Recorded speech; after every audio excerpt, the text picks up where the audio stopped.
Good afternoon students. आज हम लोग बहुत ही रेलेवेंट टॉपिक डिस्कस करने वाले थे और हमने इसके बारे में पहले भी देखा था जब हम लोगों ने पिछली क्लास में देखा था। रेसिडेंट करके एक टर्म आया था जिसके बारे में हमें बताया था कि रेसिडेंशियल स्टेटस जो है वो हम लोग नेक्स्ट क्लास में डील करेंगे। सो उसी के कंटिन्यूएशन में आज हम लोग बहुत ही रेलेवेंट टॉपिक डिस्कस करने जा रहे हैं जिसका नाम है रेसिडेंशियल स्टेटस।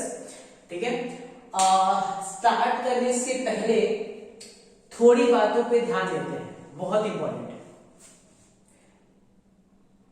इनकम टैक्स की जब हमने डेफिनेशन देखा था तो उसमें हमने साफ साफ देखा था कि it is calculated on the income of the person, और वो पर्सन जो होता है वो भी डिपेंड करता है कि उसका रेसिडेंशियल स्टेटस क्या है, क्योंकि जैसा रेसिडेंशियल स्टेटस होगा उसके हिसाब से उसकी इनकम क्या होती है, कैलकुलेट होती है। पहली चीज, पिछली क्लास में जब हम लोग प्रीवियस ईयर का एक्सेप्शन देख रहे थे तो उसमें भी एक वर्ड आया था नॉन रेसिडेंट शिपिंग कंपनी।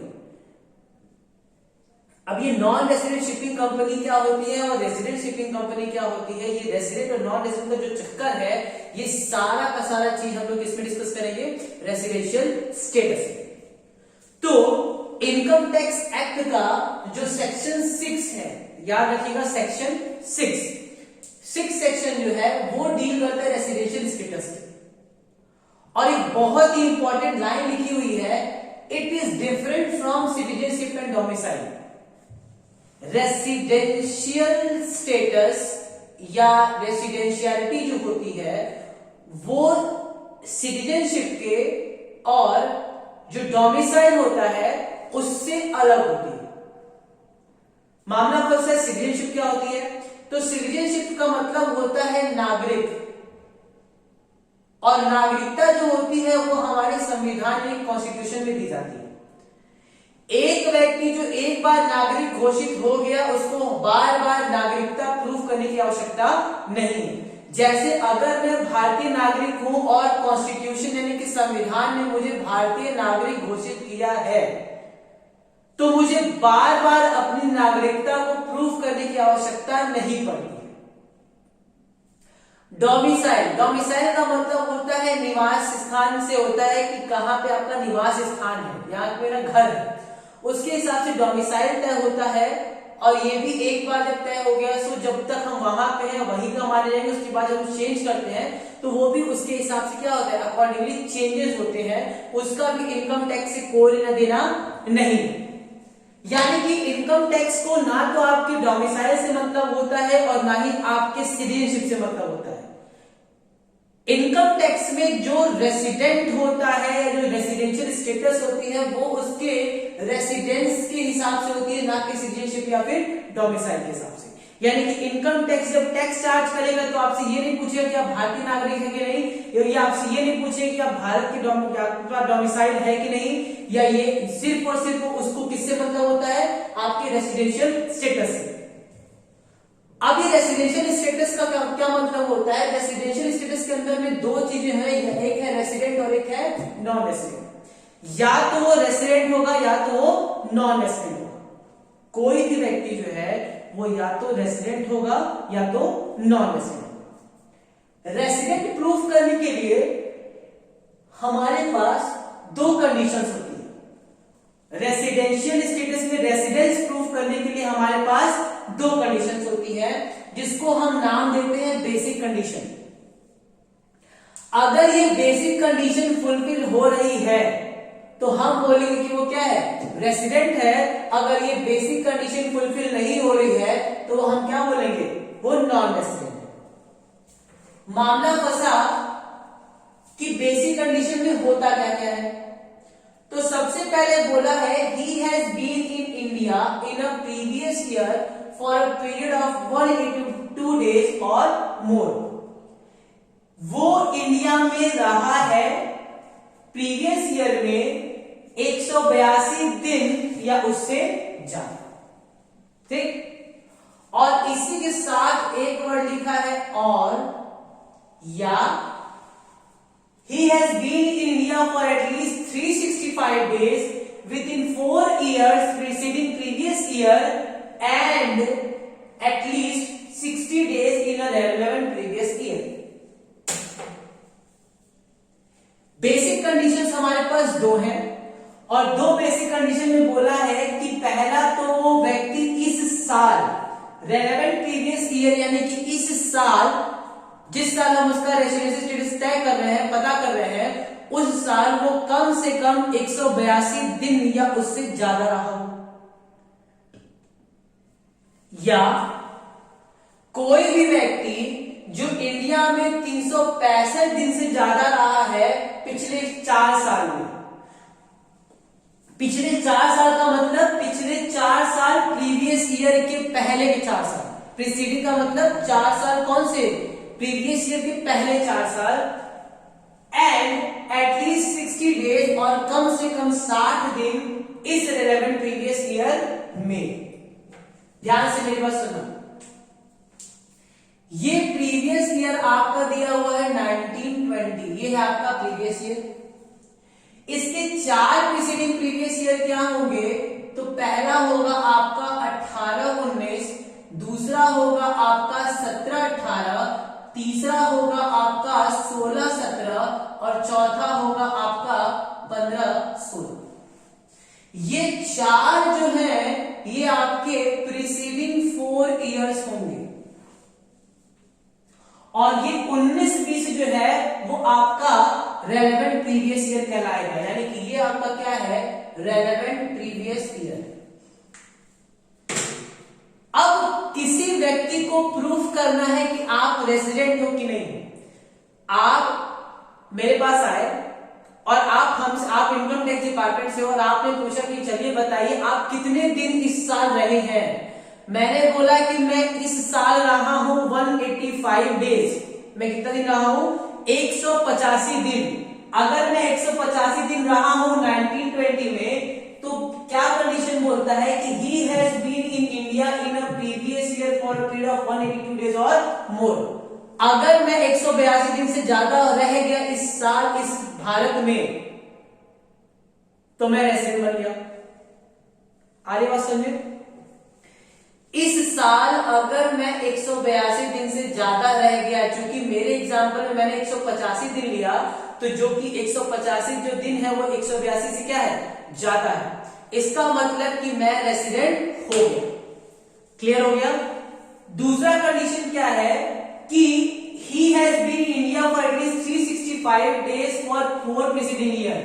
या तो वो व्यक्ति 4 साल में 365 दिन से ज्यादा रह ले, एंड और क्या लिखा है, and at least 60 days in relevant previous year, और इस साल वो 60 दिन से ज्यादा रहेंगे।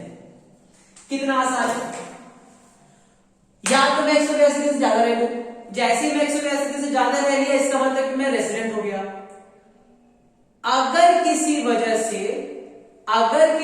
से मैं 182 दिन नहीं रह पाता हूं, तो उस केस में देखते हैं कि क्या मैं इस साल 60 दिन से ज्यादा हूं, और केवल 60 दिन से ज्यादा नहीं, पिछले 4 साल में अगर मैं 365 दिन से ज्यादा हूं, तो मैं क्या बन जाऊंगा, रेसिडेंट बन जाऊंगा। ठीक है। अच्छा सर एक एग्जाम्पल से क्लियर कीजिए। मैंने कहा ठीक है। एक व्यक्ति है एक्स, ये व्यक्ति जो है वो इस साल 19-20 में रहा है 70 दिन। 19-20 में कितने दिन रहा है, 70 दिन। और वो व्यक्ति 18-19 में रहा है 80 दिन, 19-20 में रहा है 100 दिन, 17-18 में रहा है 100 दिन, 16-17 में रहा है 60 दिन, और 15-16 में रहा है 130 दिन। तो 140। ठीक है। क्लियर हो गया मेरा एग्जांपल। एक व्यक्ति है जो इस साल 70 दिन रहा है, और पिछले 4 साल में 80 दिन, 100 दिन, 60 दिन, 140 दिन रहा है इंडिया में। अब पूछा जा रहा है कि बताइए ये रेसिडेंट है कि नहीं है। पूछा जा रहा है कि ये रेसिडेंट है या नहीं है। अच्छा, तो देखिए ध्यान से मेरी बात सुनना यहां पे। सबसे पहले तो हम देखेंगे कि इस साल वो 182 दिन से ज्यादा है या नहीं है। पहले तो हम ये देखेंगे कि वो 182 दिन से ज्यादा है या नहीं है। मामला फंसा कि जब मैंने देखा तो ये 182 दिन से कम है, तो पहली वाली कंडीशन जो है वो सेटिस्फाई नहीं हो पा रही है। फिर यहां पर लिखा है और, यानी कि दोनों में से कोई भी एक। तो दूसरी कंडीशन क्या है कि वो 4 साल में 365 दिन रहा हो या उससे ज्यादा। तो 4 साल में ये व्यक्ति रहा है 380 दिन। कितने दिन? 380 डेज। ये जो 380 डेज है वो 365 दिन से क्या है? ज्यादा है। ये 365 दिन से क्या है? ज्यादा है। क्या ये रेसिडेंट हो गया? नहीं। यहां पे उसने बोला 182 दिन से ज्यादा है कि नहीं है, मैंने बोला 182 दिन से ज्यादा नहीं है, इसका मतलब कि पहली कंडीशन सेटिस्फाई नहीं हुई। दूसरी में बोला है कि पिछले 4 साल में 365 दिन से ज्यादा है कि नहीं है, पिछले 4 साल में 380 है, इसका मतलब कि 365 दिन से ज्यादा है। लेकिन अभी भी हम इसको रेसिडेंट नहीं कहेंगे, क्योंकि इसमें लिखा है 4 साल में 365 दिन और इस साल कम से कम 60 दिन से ज्यादा रहा हो। एंड क्या लिखा है? एंड, यानी कि 365 दिन रहा हो और एंड 60 दिन रहा हो इस साल। तो इस साल वो 70 दिन था, जो कि 60 दिन से क्या है? ज्यादा है। यानी कि वो व्यक्ति जो है वो 60 दिन से ज्यादा भी है और 365 दिन से भी ज्यादा है पिछले 4 साल में। तो इस व्यक्ति को हम क्या बोलेंगे कि ही इज अ रेसिडेंट। कहानी समझ आ रही है? फिर से एक व्यक्ति था, वो 19-20 में 70 दिन के लिए था, 18-19 में 80 दिन, 17-18 में 100 दिन, 16-17 में 60 दिन और 15-16 में 140 दिन। कितने दिन रहा? ठीक है। पहला कंडीशन हम देखेंगे कि वो इस साल 182 दिन से ज्यादा है कि नहीं है। तो इस साल वो 182 दिन से क्या है? ज्यादा नहीं है। इसका मतलब कि पहली कंडीशन तो सेटिस्फाई नहीं हो पाई। लेकिन फिर भी अभी हम दूसरे कंडीशन के लिए वेट करेंगे, क्योंकि यहां पे लिखा है और, यानी कि दूसरे कंडीशन का भी हम वेट कर सकते हैं। दूसरी कंडीशन बोला है कि पिछले 4 साल में 365 दिन, तो साहब ये 380 दिन था। 4 साल में अगर 380 दिन है, इसका मतलब कि 365 डेज से ज्यादा हो गया। अभी भी रेसिडेंट नहीं है। क्यों? क्योंकि एक कंडीशन और बची है, and at least 60 days in relevant previous year. इस साल वो 60 दिन से ज्यादा है कि नहीं है? इस साल वो 60 दिन से ज्यादा है, क्योंकि 70 दिन रहा है। इसका मतलब कि ये रेसिडेंट हो गया। क्यों? क्योंकि इसने दूसरी वाली कंडीशन फुलफिल कर दी। पहली वाली नहीं की, लेकिन दूसरी वाली कंडीशन कर दी। क्या होगा आंसर अगर वो 140 दिन की जगह सिर्फ 120 दिन रहा? अगर वो 140 की जगह 120 दिन रहता है, तो पिछले 4 साल में वो सिर्फ रहा है 360 दिन, जो कि 365 दिन से क्या है? कम है। अगर 360 दिन जो है वो 365 दिन से कम है, इसका मतलब कि पहली वाली कंडीशन भी सेटिस्फाई नहीं हुई और दूसरी वाली भी नहीं हो पाई। क्यों? क्योंकि वो 60 दिन से तो ज्यादा है, लेकिन 365 दिन से ज्यादा नहीं। तो जब पहली कंडीशन भी सेटिस्फाई नहीं हुई, दूसरी कंडीशन भी सेटिस्फाई नहीं हुई, तो वो व्यक्ति बन जाता है नॉन रेसिडेंट। क्लियर है? बोलिए। क्विक रिवीजन करते हैं फिर से। पहले हम चेक करेंगे कि कोई भी व्यक्ति जो है वो रेसिडेंट है या नहीं है। पहले रेसिडेंट चेक करने के लिए हमारे पास 2 कंडीशन है। पहली कंडीशन ये है कि वो इस साल 182 दिन से ज्यादा रहा हो, और दूसरी कंडीशन क्या है कि पिछले 4 साल में 365 दिन से ज्यादा रहा हो और इस साल वो 60 दिन से ज्यादा रहा या 60 दिन रहा। ठीक है? अच्छा, अब क्या है, पहले वाले एग्जांपल में मैंने लिया था कि वो व्यक्ति जो है वो 185 दिन रहता है। 185 का मतलब 182 दिन से ज्यादा हो गया। जैसे ही पहली वाली कंडीशन प्रूफ हो गई, तो दूसरी वाली हमें देखना ही नहीं है। ठीक? लेकिन अगर पहली वाली कंडीशन नहीं सेटिस्फाई होती है, तो हम दूसरी कंडीशन चेक करेंगे। पहली कंडीशन सेटिस्फाई किस में नहीं हो रही थी, इस वाले केस में, जब वो इस साल 70 दिन रहा है और पिछले 4 साल में 380 दिन रहा है। अब अगर कोई व्यक्ति इस साल 70 दिन रहा है तो पहली वाली कंडीशन सेटिस्फाई नहीं हुई, लेकिन दूसरी वाली कंडीशन में जब हम चेक करें तो देखें कि 60 दिन से क्या है, ज्यादा है, और पिछले 4 साल में 365 दिन से ज्यादा है। इसका मतलब कि पहली वाली तो नहीं हुई लेकिन दूसरी वाली हो गई, तो हमने उसको क्या घोषित कर दिया, रेसिडेंट। तीसरा केस हमने लिया था कि मान लेते हैं कि वो इस साल 120 दिन रहता है। अगर वो 15-16 में 120 दिन रहता है, इसका मतलब कि पिछले 4 साल में उसने 360 दिन रहा है। 4 साल में जब 360 दिन रहा है, इसका मतलब कि 365 से कम रहा है, और उस केस में ना तो पहली कंडीशन सेटिस्फाई हुई ना ही दूसरी। क्लियर हो गया, बिल्कुल क्लियर से। अच्छा, जब एक बार कोई व्यक्ति तय हो जाते हैं, यहां पे लिख देते हैं ए और बी, कंडीशन ए और कंडीशन बी, दोनों में से कोई भी, और यहां पे लिख देते हैं nor a nor be, nor a nor be.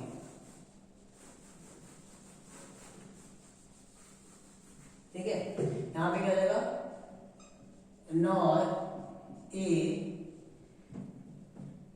या लिख देते नाइदर ए नॉर, या तो ए या तो बी, उनमें से कोई भी एक हो जाए तो वो रेसिडेंट हो गया। दूसरा क्या है, नॉन रेसिडेंट का मतलब कि ना ही ए हो रही और ना ही बी। तो अगर पहली कंडीशन पे नहीं हो रही है, दूसरी पे नहीं हो रही है, तो क्या बन जाएगा, नॉन रेसिडेंट। लेकिन अगर इन दोनों में से कोई भी एक हो गई तो क्या बन जाएगा, रेसिडेंट। ठीक है सर। जब एक बार कोई व्यक्ति तय हो जाता है, एक बार कोई व्यक्ति तय हो गया कि वो क्या है, रेसिडेंट है, तब हम चेक करते हैं कि भैया आप ऑर्डिनरीली रहते हो कि आप नॉन ऑर्डिनरी रहते हो, आप ऑर्डिनरी रहते हो या आप नॉट ऑर्डिनरी रहते हो। अगर आप ऑर्डिनरी रहते होगे तो अलग कंडीशन लगेगी, और आप नॉट ऑर्डिनरी रहते हो तो अलग कंडीशन। ऑर्डिनरी को बोलते हैं ROR और नॉट को बोलते हैं RNOR। यानी कि अब मैं आपको ROR और RNOR ही बोलूंगा, आप समझ लीजिएगा। ठीक, जब कोई व्यक्ति रेसिडेंट है हो गया तो क्या चेक करेंगे कि वो रेसिडेंट है कि ROR है कि RNOR। अब ROR और RNOR की जो कंडीशन है वो है additional condition. Oh my god, what is additional condition? Additional condition बोला है he has been resident, he has been resident in India at least 2 out of 10 previous year। अगर मैं पिछले 10 साल में उसको 2 बार रेसिडेंट प्रूफ कर दूं, अगर मैं उसको पिछले 10 साल में 2 बार रेसिडेंट प्रूफ कर दूं, तो पहली कंडीशन क्या हो जाएगी, सेटिस्फाई हो जाएगी। He has been resident in India at least 2 out of 10 previous year immediately preceding the relevant previous year। इस साल को छोड़ के अगर पिछले 10 साल में वो 2 बार भी रेसिडेंट हो गया तो काम खत्म। Number 2, he has been in India for at least 730 days, कम से कम 730 दिन रहा हो during 7 previous year preceding the relevant previous year। इस साल को छोड़ करके बाकी 7 सालों में, इस साल को छोड़ करके बाकी 7 सालों में अगर वो 730 दिन से ज्यादा हो गया तो ये भी कंडीशन क्या हो गई, फुलफिल। यानी कि एडिशनल के लिए क्या है, 10 साल में 2 बार रेसिडेंट प्रूफ कर दो, 10 साल में 2 बार रेसिडेंट प्रूफ कर दो, या पिछले एंड और पिछले 7 साल में 730 दिन। अगर ये दोनों के दोनों कंडीशन सेटिस्फाई होता है तब वो बनता है ROR, यानी कि कंडीशन 1 एंड कंडीशन 2। यहां और था, यहां क्या है, एंड है। यानी कि पहली कंडीशन भी सेटिस्फाई करता है, दूसरी भी करता है, तब वो क्या बन जाएगा, ROR। अगर कोई भी एक करता है, 1 और 2 करता है, या दोनों ही नहीं करता है, neither one nor two, तो क्या बन जाता है RN1। सर क्लियर कीजिए, 10 साल में 2 बार रेसिडेंट प्रूफ कर दो या पिछले 7 साल में 730 दिन, अगर ये कंडीशन सेटिस्फाई होती है तो वो रेसिडेंट कहलाएगा। और रेसिडेंट में भी क्या कहलाएगा ROR। अगर ये दोनों में से कोई भी एक कंडीशन सेटिस्फाई नहीं होती है या दोनों ही नहीं होती है तो क्या बन जाएगा RN। 1 मिनट का मैं समय दे रहा हूं, सारे बच्चे वीडियो पॉज करके पहले ये कंडीशन लिख लेंगे, एक एग्जांपल हम उठाएंगे और हम लोग को सारी चीजें क्या हो जाएंगी क्लियर हो जाएंगी। तो फिर 1 मिनट के लिए सारे बच्चे क्या करें इसको नोट कर लें।